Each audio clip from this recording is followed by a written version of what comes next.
Hello everyone and welcome back to another video from Gameplay Classic. In this video, I'm going to show you how to install the AFK Journey game on your PC. So let's get started right away. Now in order to install this game on your PC, first of all open up your web browser and then in the address bar type in afkjourney.fairlightgames.com and press enter. This will now take you into the official website for AFK Journeys. From the homepage, just click on the download button for Windows and this will now download the Windows installer for AFK Journey. Open this up once it is downloaded and you can now tap on the customize button in order to change your installation directory. After choosing your installation directory, click on the agree button for the terms and conditions and now you can click on the install button.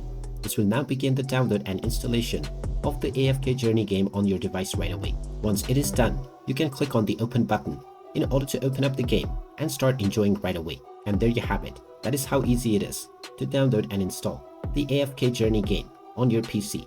If you find this video helpful, make sure you hit that like button and subscribe to our channel if you haven't done so already. Also ring that notification bell to never miss another update from us. Thank you for watching and I will see you again in the next video.